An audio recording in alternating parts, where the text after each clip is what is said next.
Assalamualaikum warahmatullahi wabarakatuh. Perkenalkan, nama saya Muhammad Yusuf. Saya dari kelas manajemen 2C.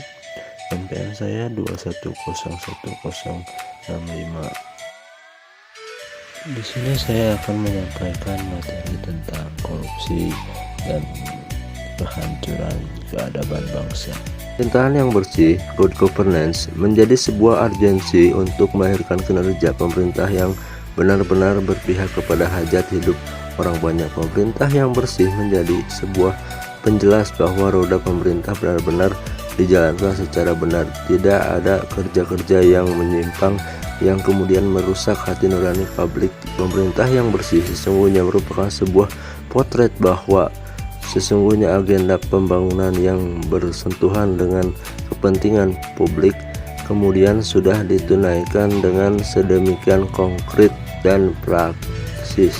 Pada era reformasi 1998 sudah sangat jelas berbunyi penyelenggara negara yang bersih dan bebas korupsi, kolusi, dan nepotisme (KKN).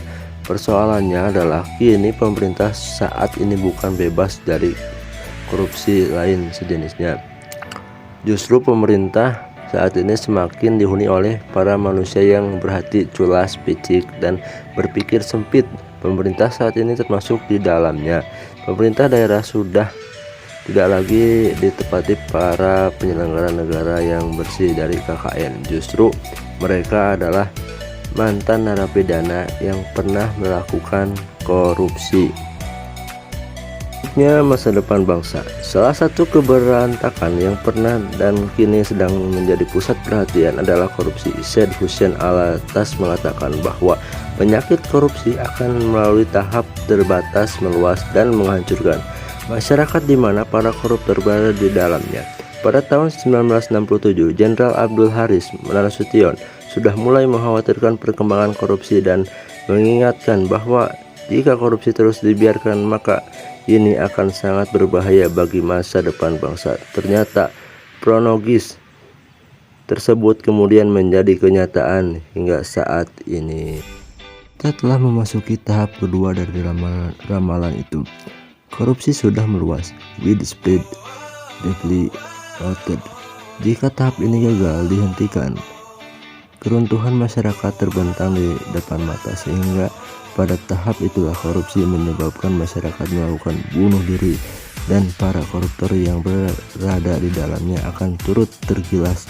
Dengan demikian, ada beberapa indikator yang menandakan bangsa menjadi redup dalam meraih cita-cita masa depan. Yang pertama yaitu hilangnya keinginan untuk berbuat yang lebih baik. Yang kedua, pragmatisme dan primordialisme. Yang ketiga, kerja tanpa visi.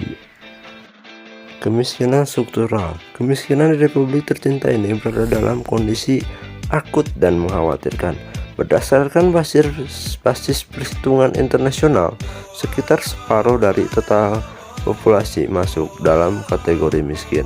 8% dari populasi kemudian masuk dalam kemiskinan ekstrim. Masih menurut garis kemiskinan internasional, yakni $2 Amerika Serikat, paritas daya beli atau purchasing power party PPP per jiwa per hari adalah 110 juta jiwa lebih atau sekitar setengah dari populasi yang hidup tidak layak. Sedangkan menurut garis kemiskinan internasional, $1 Amerika Serikat PPP per jiwa per hari, tingkat kemiskinan ekstrim yang bersifat akut ini adalah sekitar 7% dari penduduk atau sekitar 15 juta jiwa. Realitas di lapangan bila dilihat dari kemampuan daya beli per $1 Amerika Serikat terhadap beras jenis medium 10 tahun terakhir atau 2001 sampai 2010 kemudian menjadi sebuah cermin kritis bahwa per $1 Amerika Serikat pada 2001 hanya dapat memperoleh 3,7 kg beras, pada 2010 hanya 1,18 kg. Demikian pula kemampuan beli per dolar Amerika Serikat atas minyak goreng yang pada 2001 bisa membeli 2,45 liter, pada 2010 hanya 0,79 liter. Pertanyaannya adalah kebijakan ekonomi jenis apa yang sudah dibuat negara sehingga jumlah rakyat yang miskin bukan semakin berkurang, akan tetapi terus bertumpuk-tumpuk dari fase ke fase.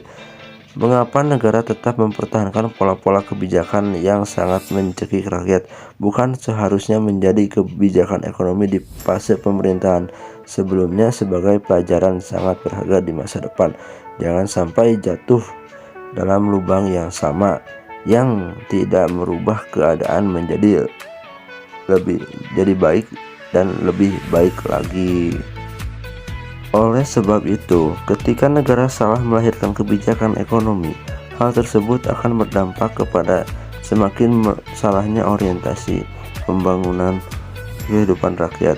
Pasalnya, negara tidak mampu membuat sebuah terobosan kebijakan ekonomi politik tidak populis dan anti keberpihakan pada peningkatan kualitas hidup rakyat. Kemiskinan struktural. Kemiskinan tersebut kemudian dapat dibaca dalam beberapa aspek. Kemiskinan dalam bidang ekonomi adalah pendapatan yang lebih rendah daripada kebutuhan pokok, pemilikan aset ekonomi yang terlalu sedikit, produksi barang atau jasa yang terlalu sedikit dan dengan harga murah. Sementara dalam konteks sosial budaya, kemiskinan adalah rendahnya tingkat pendidikan, keterampilan yang rendah dan tidak ada atau penganut pendapat Oscar Lewis dinamakan kebudayaan kemiskinan. Sementara dalam konteks politik, kemiskinan adalah rendahnya partisipasi politik kaum miskin yang menyebabkan rendahnya pengaruh kaum miskin terhadap kebijakan negara. Kondisi ini selanjutnya menyebabkan banyak kebijakan negara merugikan kaum miskin. Sekian, terima kasih. Wassalamualaikum warahmatullahi wabarakatuh.